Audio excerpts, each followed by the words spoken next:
Hi friends, welcome to English Aratai. சரி இன்னைக்கு என்ன அப்படின்னாக்கா லாஸ்ட் 1 வீக்ல நம்ம சப்ஸ்கிரைபர்ஸ் நிறைய பேர் கமெண்ட்ஸ்ல நிறைய டவுட்ஸ் கேட்டிருக்காங்க. சரி, ரொம்ப இன்ட்ரெஸ்டிங்கான டவுட்ஸ். சரி, ஒவ்வொருத்தருக்கும் தனித்தனியா ரிப்ளை பண்ணா எல்லாருக்கும் ரீச் ஆகாது அப்படின்றதுனால அவங்க கேட்ட டவுட்ஸ் எல்லாத்தையும் கம்பைல் பண்ணி லிஸ்ட் அவுட் பண்ணி வச்சிருக்கேன். சரி, இத வந்து ஒரு வீடியோவா போடுறேன் அப்படின்னு நான் ரிப்ளை பண்ணிட்டேன். சரி, அந்த லிஸ்ட் என்னென்ன அப்படின்னு சொல்லிட்டு நான் இப்போ உங்களுக்கு வந்து ஃபர்ஸ்ட் சொல்லிடுறேன். ஒண்ணா இத வந்து டிஸ்கஸ் பண்ணலாம். ஷூர். என்னது அது? Okay, first one.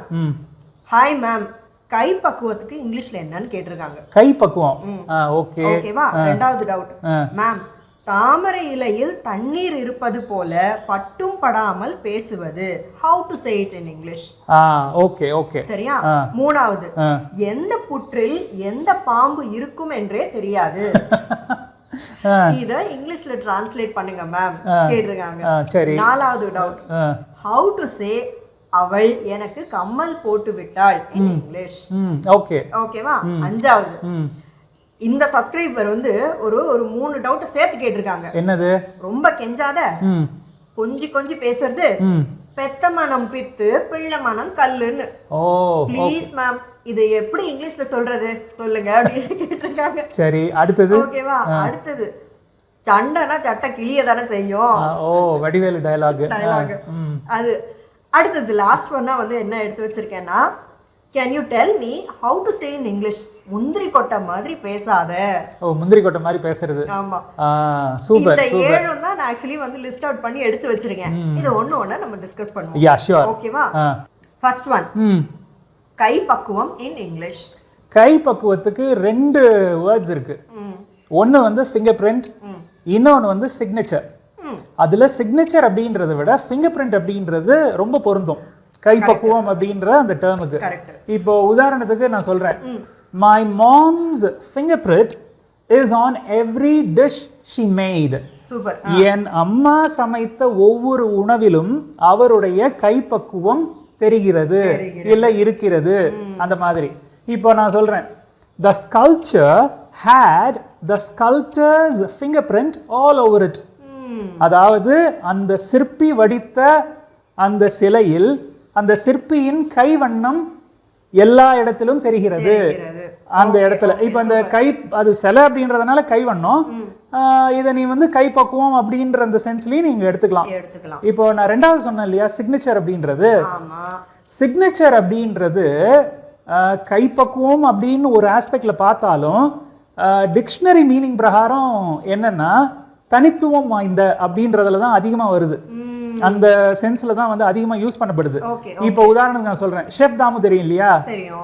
Chef Damu's signature cooking style is appreciated by everyone. Super super. இப்போ இந்த இடத்துல நம்ம இந்த signature cooking style அப்படின்னும் போது அவருடைய தனித்துவம் வாய்ந்த ஸ்டைல் சமையல்ல அப்படின்னு எடுத்துக்கலாம், அவருடைய கைப்பக்குவம் அப்படின்னு எடுத்துக்கலாம். Very good. ஏன்னா ரெண்டுமே கிட்டத்தட்ட ஆல்மோஸ்ட் வந்து சிமிலர் தான். Very good very good. Super. Okay okay. அடுத்தது, தாமரை இலையில் நீர் போல பட்டும் படாமல் பேசுவது இல்லனா இருப்பது. ஓகே, இது இங்கிலீஷ்ல எப்படி சொல்றது மேம் அப்படின்னு ஒரு சப்ஸ்கிரைபர் கேட்டிருக்காங்க. இதுக்கான ப்ராப்பரான வேர்ட் அப்படினா detached. detached அப்படினா உணர்வு பூர்வமா யாரோடையும் கனெக்ட் ஆகாம விலகியோ இல்ல தனித்தோ இருக்கிறது. கரெக்ட். பெரிய ஞானி மாதிரி. அதாவது கோபம் வந்தாலும் சரி, சந்தோஷம் வந்தாலும் சரி, துக்கம் வந்தாலும் சரி, ஒரே நிலையில இருப்பாங்க இல்லையா, அந்த மாதிரி. இப்போ இந்த சென்டென்ஸை நம்ம இங்கிலீஷ்ல சொல்லணும் அப்படின்னா, stay com and detached like water droplets on a lotus leaf அப்படின்னு சொல்லலாம். Very good very good. இப்போ இவங்க கேட்டோன்னே எனக்கு 2 விஷயங்கள் எனக்கு வந்து ஞாபகம் வருது. என்னது? ஒன்னு சீனு, ஒன்னு பாடல் வரி. என்னது பாடல் வரி? பாடல் வரின்னு சொல்லும்போது பாபா படத்துல சூப்பர் ஸ்டார் அவர்கள் பாடுவாரு, அந்த மாயா மாயா சாங்ல வரும், தாமரை இலையில் நீர் போல பட்டும் படாமல் இரு அப்படின்னு. கரெக்ட். ஓகேவா? சீனுன்னு சொல்லும்போது விசு அவர்களுடைய சம்சாரம் அது மின்சாரம்ல லாஸ்ட் சீன், அதாவது கிளைமாக்ஸ்ல வந்து லக்ஷ்மி அவர்கள் வந்து சொல்வாங்க, நீ நல்லா இருக்கியா? நான் நல்லா இருக்கேன். நீ வந்தியா? நான் வந்தேன் அப்படின்ட்டு வருவாங்க. ஆமா, அதாவது பட்டுப்படாம இருக்கிறது. Okay okay, very good very good. Super சரி, சூப்பர். அடுத்தது எந்த புத்துல எந்த பாம்பு இருக்குமோ தெரியாது. இதுக்கு எக்ஸாக்டா பாம்பு அப்படின்றத வச்சு சொல்ல முடியாது. ஓகே, இதனுடைய எசன்ஸை மட்டும் எடுத்து நம்ம இதை டிரான்ஸ்லேட் பண்ணோம் அப்படின்னா, you never know what danger lies where, correct இப்படி சொல்லலாம். இல்ல அப்படின்னா you can't tell where trouble lies.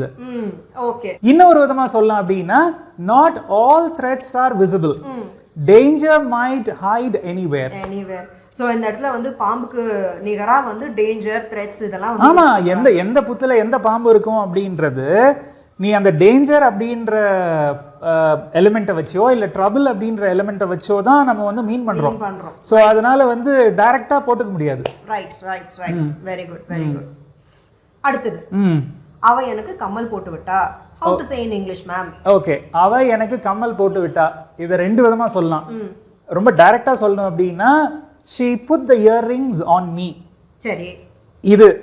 ரெண்டாவதா சொல்லணும்னா, she helped me put on the earrings.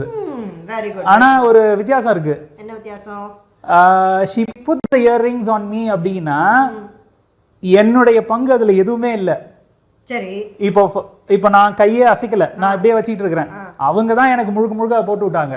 Okay, she helped me அப்படின்னா நான் முயற்சி பண்ணிக்கிட்டே இருக்கேன், எனக்கு அது சரியா வரல. சோ அவங்க வந்து ஹெல்ப் பண்றாங்க. சோ என்னுடைய பங்கும் இருக்கு, அவங்களுடைய பங்கும் இருக்கு. சூப்பர். அடுத்தது, ரொம்ப கெஞ்சாத. ரொம்ப கெஞ்சாத அப்படின்றத டோன்ட் கீப் பெக்கிங் ஹிம் அப்படின்னு சொல்லணும். ஓகே ஓகே, வேற விதமா சொல்லணும்னா? வேற விதமா சொல்லணும் அப்படின்னா, don't plead with him too much. அவ்வளவுதான். அதாவது டு ப்ளீட் வித் சம்மன் அப்படின்றது ஃப்ரேஸ். அதுக்கு மீனிங் வந்து ஐயோ செஞ்சு கொடுங்களேன், செஞ்சு கொடுங்களேன் அப்படின்னு ரொம்ப வந்து கீழே போய் எமோஷ்னலா வந்து ஒருத்தவங்க கிட்ட கையொந்துவோம் தெரியுமா, அதுதான் வந்து to plead with someone. To plead with someone. Okay, very good. அடுத்தது வந்து இப்போ வந்து குழந்தைங்க வந்து அம்மா கிட்ட கொஞ்சி கொஞ்சி பேசுவாங்கல்ல. சோ அச்சிறுவன் அம்மாவிடம் கொஞ்சி கொஞ்சி பேசினான். ஓகே, இல்ல பேசுகிறான். அது வந்து the boy talked with his mom in baby talk. Baby talk. அதாவது பேபி டாக் அப்படின்றது கொஞ்சம் கொஞ்சம் பேசுறது. அதுதான் வந்து baby talk. Very good very good. அடுத்தது, பெத்த மனம் பித்து பிள்ளை மனம் கல்லு. பெத்த மனம் பித்து பிள்ளை மனம் கல்லு. அதாவது பெத்தவங்க வந்து பிள்ளைங்க தான் அப்படின்னு பித்து பிடிச்ச மாதிரி அவங்க தான் உலகம் அப்படின்னு இருக்காங்க. பிள்ளைங்க வந்து கல் மனசு, பெத்தவங்களை வந்து கண்டுக்கிறது இல்லை. இதை சொல்லணும் அப்படின்னா, he remained cold as stone while his mother longed for his love. அதாவது கோல்டு அப்படின்னும் போது இந்த இடத்துல நெகட்டிவா சொல்றோம். which means அதாவது ரொம்ப உறைஞ்சி போன மாதிரி, எமோஷன்ஸே இல்லாம கல் மாதிரி. லாங்கிங் அப்படின்றது ஏங்கிறது. சண்டைனா சட்டை கிழியதான் செய்யும். இந்த இடத்துல சட்டைன்னு டைரக்டா எடுத்துக்க முடியாது. அதாவது ஒரு டேமேஜ், அதாவது ஒரு சண்டைன்னு வந்துச்சு அப்படின்னா டேமேஜ் இருக்கும். அதாவது any fight will cost you something. இல்லைன்னா no fight comes without damage. Correct. இந்த அர்த்தத்துல தான் அதை எடுத்துக்க முடியும். போங்க தம்பி, சண்டைனா சட்டை கிளியதான் செய்யும். கடைசியா, முந்திரி கொட்டை மாதிரி பேசாத இல்லனா பண்ணாத. How to say in English? Okay, இதுல எனக்கு தமிழ் ஃப்ரேஸ்லயே, இந்த தமிழ் ஃப்ரேஸ்லயே எனக்கு ஒரு டவுட் இருக்கு. என்ன டவுட்? முந்திரி கொட்டை மாதிரி செய்யாத இல்ல பேசாத அப்படின்றது எக்ஸாக்ட்டா என்ன? இத வந்து ரெண்டு சூழ்நிலையில யூஸ் பண்ணலாம். என்னன்னா, ஒண்ணு, தேவையில்லாத விஷயத்துல அனாவசியமா தலையிடாத. சரி, ஓகேவா? ரெண்டாவது, சொன்ன நேரத்துக்கு முன்னாடியே ஒரு வேலையை செஞ்சோ இல்ல வந்து அவசரப்பட்டு பேசியோ சொதப்பறது. இந்த ரெண்டுத்துக்கும் யூஸ் பண்ணலாம். ரெண்டுத்துக்கும் யூஸ் பண்ணலாம் இல்லையா? சரி, ஃபர்ஸ்ட் சொன்ன சூழ்நிலை எது? அனாவசியமா தலையிடுறது. அனாவசியமா தலையிடுறது. சரி, அதுக்குரிய phrase stick your oar in. stick your oar in. சரியா? சோ இது நெகட்டிவா சொல்லணும். அதாவது முந்திரி கொட்டை மாதிரி செய்யாத அப்படின்றத don't stick your oar in அப்படின்னு. இதுக்கு ஒரு பின்னணி இருக்கு. என்ன பின்னணி சொல்லுங்க. என்னன்னா ஓர் அப்படின்னா துடுப்பு. ம் இப்ப படகுல ஏற்கனவே ஒருத்தர் வந்து துடுப்பு போட்டு போயிட்டு இருப்பாரு. புரிஞ்சிச்சு. சரியா? கூட வந்தவர் அவருக்குன்னு வச்சிருந்த துடுப்பை எடுத்துட்டு திடீர்னு போட ஆரம்பிச்சாருன்னா பேலன்ஸ் வந்து மிஸ் ஆயிடும். டைரக்ஷனும் மிஸ் ஆகும், பேலன்ஸும் மிஸ் ஆகும். சோ அப்போ வந்து ஏற்கனவே துடுப்பு போட்டுக்கிட்டு இருந்தவர் வந்து சொல்லுவாரு டோன்ட் ஸ்டிக் யுவர் ஓவர் இன் அப்படின்னா நீ துடு போடாத, நான் பாத்துக்கிறேன் அப்படின்ற மாதிரி. Very good. ரெண்டாவது சூழ்நிலை, ஒரு நேரத்துக்கு முன்னாடியே ஒரு விஷயத்தை பண்ணியோ இல்ல பேசியோ சொதப்புறது. அதுக்குரிய phrase don't jump the gun. Don't jump the gun. The jump the gun அப்படின்றது ஒரு phrase. எனக்கு ஒரு விஷயம் ஞாபகம் வருது, நீங்க சொல்லுங்க, நான் அது கரெக்டான செக் பண்ணிக்கிறேன். ஓகே. அதாவது ரன்னிங் ரேஸ்ல யூசுவலா வந்து எல்லாரும் உட்கார்ந்திருப்பாங்க. அதாவது which means ஒரு பொசிஷன்ல இருப்பாங்க ஓடுறதுக்கு. கரெக்ட். ஓகேவா? ஷூட் பண்ணாதான் எல்லாரும் ஓட ஆரம்பிப்பாங்க. ஆமா. ஷூட் பண்றதுக்கு முன்னாடியே இப்ப யாராவது ஓடுனாங்கன்னு வச்சுக்கோ, அதுதான் ஜம்பிங் தி கன். கரெக்டா தான் கெஸ் பண்ண. அதாவது அந்த கன்னை வந்து ஃபயர் பண்றதுக்கு முன்னாடியே ஒருத்தர் ஓட ஆரம்பிக்கிறது. சோ டோன்ட் ஜம்ப் தி கன் அப்படின்னு இடியமேட்டிக்கா நம்ம சொல்லும்போது அதுக்கு என்ன மீனிங் வருது அப்படின்னா, முந்திரி கொட்டை மாதிரி முன்னாடியே போய் இந்த விஷயத்தை பண்ணி சொதப்பாத. அப்ப கரெக்டா தான் கெஸ் பண்ணிருக்கேன். Very good. இதுதான் இந்த எக்ஸ்பிரஷன்ஸ் தான். சோ டோன்ட் ஸ்டிக் யுவர் ஓர் இன் அப்படின்னா தேவையில்லாம இன்டர்ஃபியர் ஆகாத, தேவையில்லாம இன்டரப்ட் பண்ணாத, அந்த மாதிரி. டோன்ட் ஜம்ப் த கன் அப்படின்னா குறிப்பிட்ட நேரத்துக்கு முன்னாடியே இதை செஞ்சு சொதப்பிடாத, இல்ல இத பேசி சொதப்பிடாத. Super super super. வெரி குட்ங்க. நம்ம சப்ஸ்கிரைபர்ஸ் என்னமா டவுட்ஸ் கேட்டிருக்காங்க, ரொம்ப அருமையான டவுட்ஸ். நிறைய விஷயங்கள் நம்ம வந்து உள்ள ரிசர்ச் பண்ணி எடுக்க வேண்டியதா இருந்தது.